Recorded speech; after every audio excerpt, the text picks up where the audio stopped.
Je trouve que c'est quand même une bonne moyenne. Et donc je vous remercie encore une fois de plus d'être présent aujourd'hui. Donc, comment va se passer cette manifestation? Donc comme classiquement, donc un premier tour de parole qui va être lu à 3 voix. Donc Solidaire, FSU et la CGT. Alors là, on n'a pas réussi à regrouper le groupe des 9, hein, donc ils vont vous le dire dans la prise de parole. Une fois la prise de parole finie, on partira en manifestation, on partira vers le shelter là, on rejoindra donc la piste cyclable, on remontera vers le centre-ville, on passera devant la mairie, et puis on redescendra, on passera à la place du centre, et puis on redescendra pour arriver pas trop pour les vieux. Hein. C'est le shelter, c'est la cabane de chantier. C'est bon? Après, on ne pourra plus venir. La baraque de chantier, voilà. Là, juste derrière. J'ai embuyé sur votre gauche, sur votre droite à gauche. Donc je vais passer la parole à nos intervenants. Bonjour à tous. Conformément aux dispositions du Code de la Sécurité sociale, tout le monde m'entend, c'est bon? Ouais. Les retraites de base ont augmenté de 5,3% au 1er janvier 2024. Elles seront versées fin janvier, début février 2024 pour l'année 2023. Rien n'est prévu au titre de l'année 2024 pour les retraites de base et complémentaires Agirc-Arrco, alors que le niveau de l'inflation prévu autour de 3,7% se traduit par la poursuite de l'érosion du pouvoir d'achat des retraités. Mois après mois, le décalage entre le montant des pensions et l'évolution des prix s'accentue, d'autant que les augmentations de retraite arrivent après plusieurs mois d'inflation forte. Elles frappent encore plus durement les retraités les plus modestes. Plus les retraites sont faibles, plus la part consacrée aux dépenses du quotidien pèse lourdement sur le pouvoir d'achat. En 2 ans, les produits alimentaires ont augmenté de 19%, le gaz de 25%, l'électricité de 25%. Ces hausses de prix ont un effet catastrophique sur la vie des retraités. Beaucoup d'entre eux se privent de couverture sociale, de mutuelles et renoncent aux soins, aux loisirs, voire aux produits de première nécessité. Beaucoup de retraités s'interrogent sur leur capacité à faire face aux dépenses incompressibles dans un contexte où les prix des produits de grande consommation, du logement et de l'énergie ne cessent d'augmenter. Plus 4,5% sur un an en janvier 2024. Où les franchises et participations forfaitaires médicales viennent de doubler. Il n'est pas étonnant dans ce contexte que près de la moitié des 17 millions de retraités hiérarchisent leurs dépenses. Dans le meilleur des cas, reléguant celles non vitales au dernier rang. En 2023, 50% des 19,3 millions de retraités ont des pensions inférieures à 1 570 € brut mensuel, soit une retraite médiane à 1 400 € net, soit le SMIC. 20% d'entre eux ont une retraite inférieure à 1 000 €, dont 74% sont des femmes. Aujourd'hui, 1,7 million de retraités sont sous le seuil de pauvreté, 1 158 €.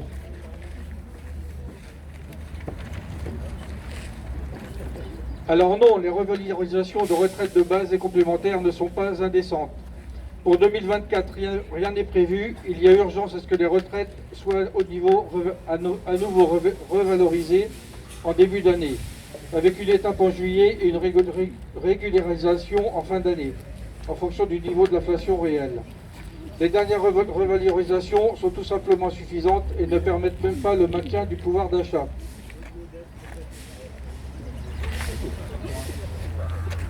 De remaniement en remaniement ministériel, les politiques libérales se durcissent et fragilisent une grande partie de la population. Bruno Le Maire vise les retraités pour contribuer aux 10 milliards d'économies dans le budget de l'école.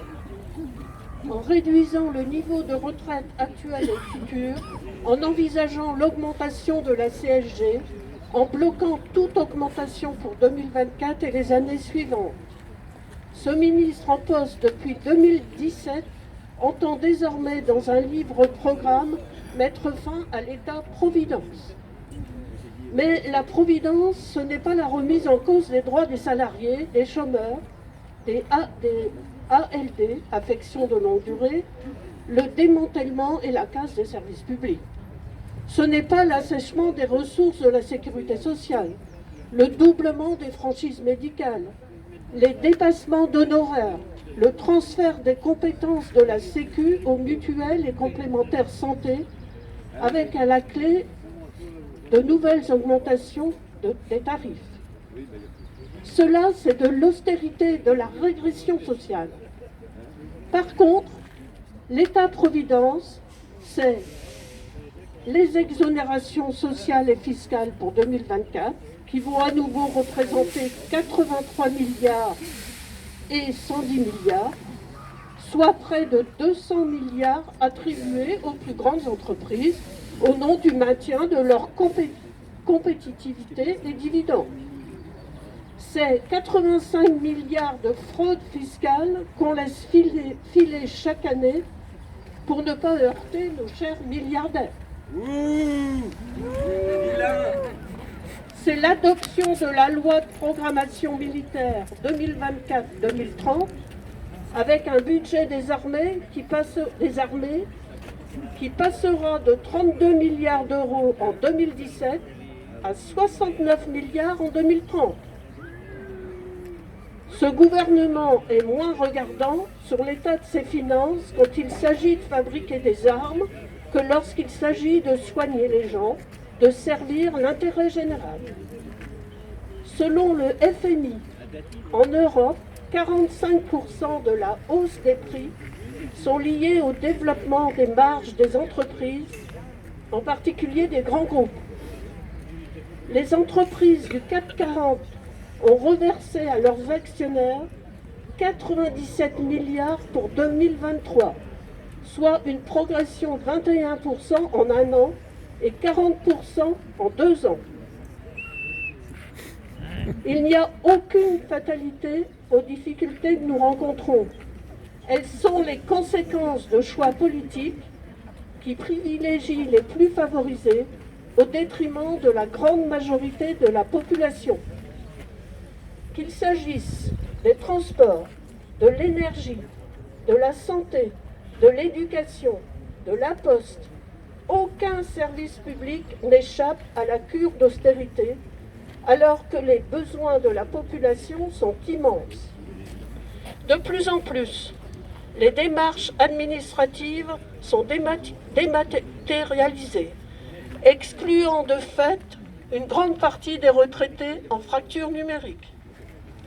Rien ne peut remplacer le contact avec un agent formé en capacité de répondre aux questions et problématiques des usagers et surtout pas les maisons France Service qui fleurissent un peu partout sur le territoire pour pallier la fermeture des bureaux de poste, des services des impôts et finances publiques. Comme l'accès à la santé ne peut se concevoir par le développement des consultations en télémédecine, il y a urgence à développer l'implantation des services publics sur l'ensemble du territoire, non pas uniquement sur des critères de rentabilité ou autre productivité, mais sur un critère majeur, la réponse aux besoins des populations en matière de santé, de transport, d'éducation, de communication, d'énergie. L'accès à la santé est une des principales préoccupations des retraités. L'hôpital public doit demeurer le pivot du système de soins.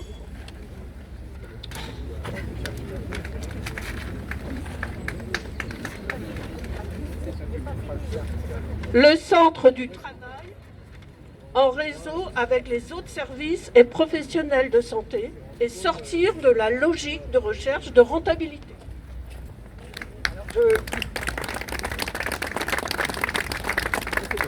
Je poursuis sur les questions de la santé, puisque c'est une intervention commune qu'on a fait, hein, je reprécise.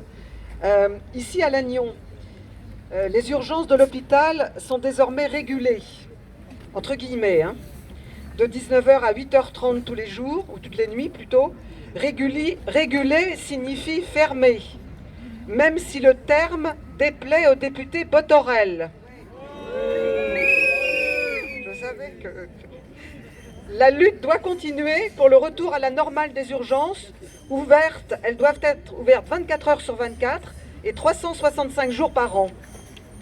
Le développement des centres de santé publics sur l'ensemble du territoire est un moyen de lutter contre la désertification médicale et de permettre l'accès aux soins de toutes et tous.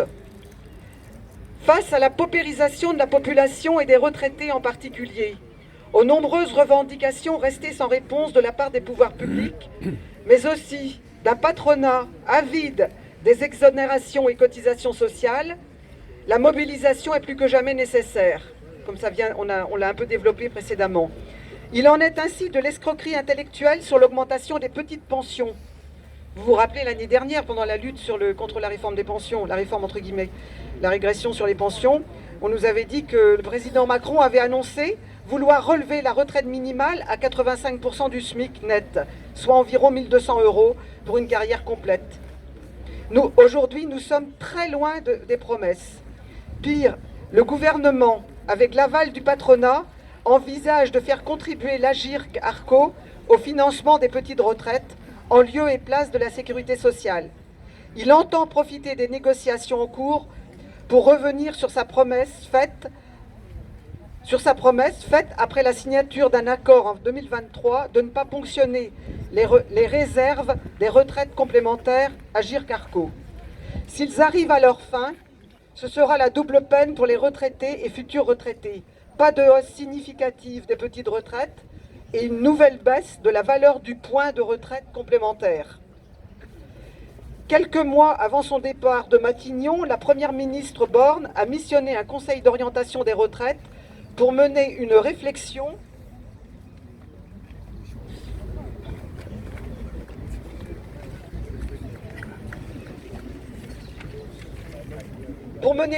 sur une évolution des droits familiaux et conjugaux avant de rendre un rapport en octobre 2024. Alors, qu'est-ce qui est préconisé?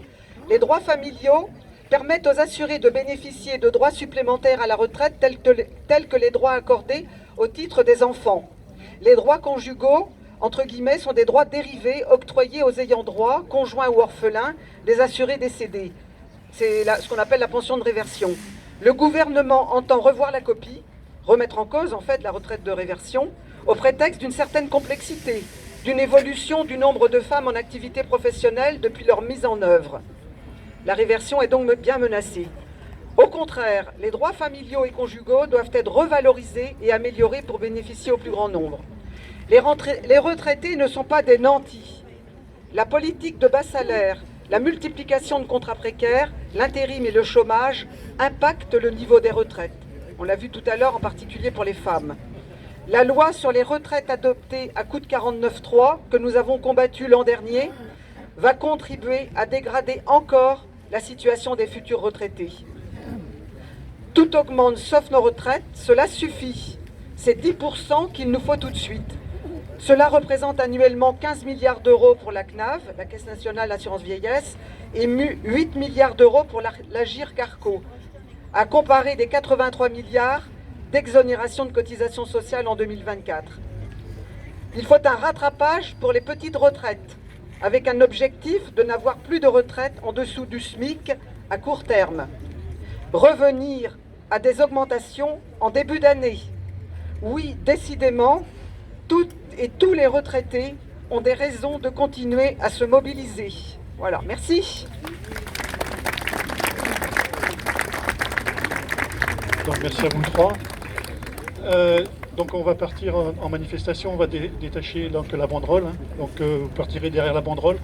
On va partir quand même. Alors je reprécise le terme, un shelter, je l'ai pris. Bon, c'est un mot anglais, c'est vrai, c'est pas terrible. Donc la baraque de chantier, voilà. Et donc il y a un endroit un peu rétréci parce qu'ils nous ont fermé les barrières plus loin. C'est à croire que ils en veulent aux retraités là, c'est pas possible. Non, je blague. Donc on va partir par là et puis donc piste cyclable et puis après on remonte vers la mairie. Ça va, tu vas pouvoir coucher, moi je suis déjà montée là avec toi.